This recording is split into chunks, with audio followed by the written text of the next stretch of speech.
So when we feel the inner critic, when we feel this stuff, what is the way for us to get over it?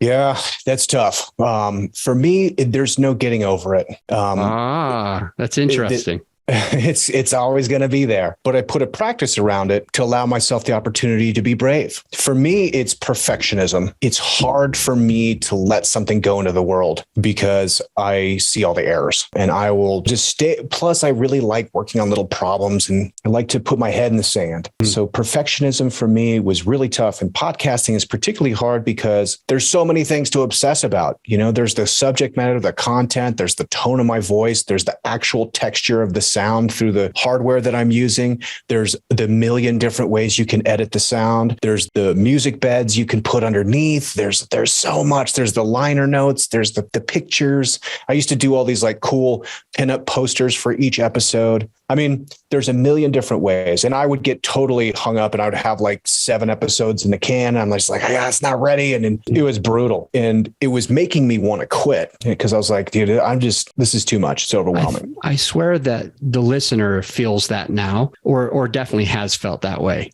It gets overwhelming. There's a lot in front of you, or there's a lot behind you. You get hung up on a detail or two, perfectionism. You see errors. And actually, my mother's launching a podcast right now.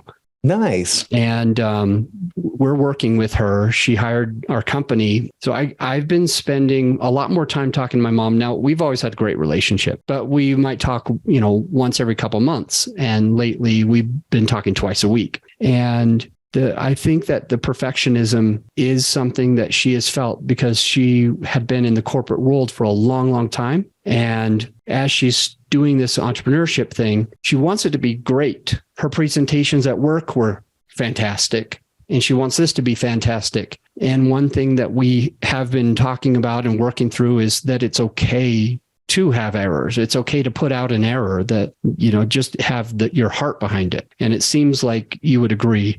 Now you're talking about, and this is, I think, critical, and it hit me hard when you said it. When I said, how do you get over it? How do you stop being scared? How do you stop being, inner critic? How do you stop holding yourself back? And you basically say, you don't stop the feeling. That's a conversation I have with my kids a lot. We'll do parkour and they got to jump off something, or we'll try something new, or they will write something that they've never written, or we'll go to a haunted house or something. Then this comes up, and it's the same what you just said.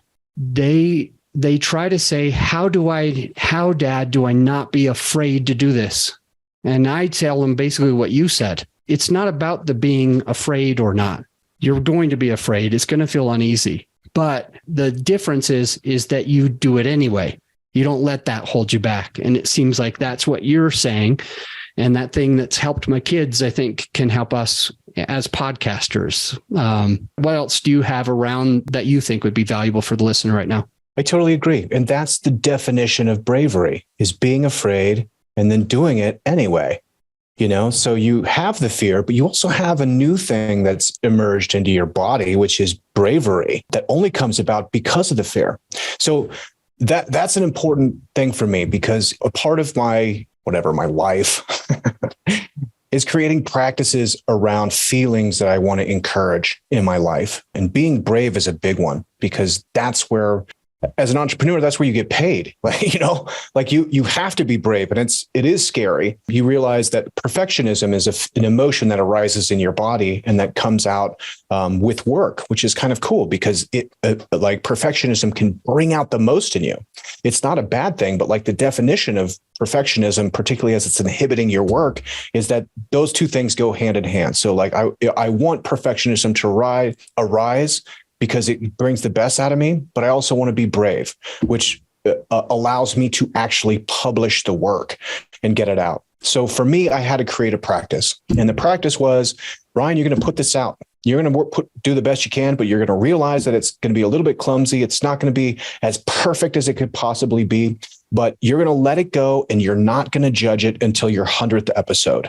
And when I began, that was the kind of journey I wanted to go on. I didn't want to do 5 episodes and that was cool, whatever, move on to something else. It's like, I love this. I love talking to people. I love connecting with people. I like making these podcasts. I'm not going to let any other feeling get in the way of what I'm really doing, because again, okay, this is actual happiness. This is an opportunity for me to be happy. I'm not going to let perfectionism kill my happiness. So I want to create practice around it.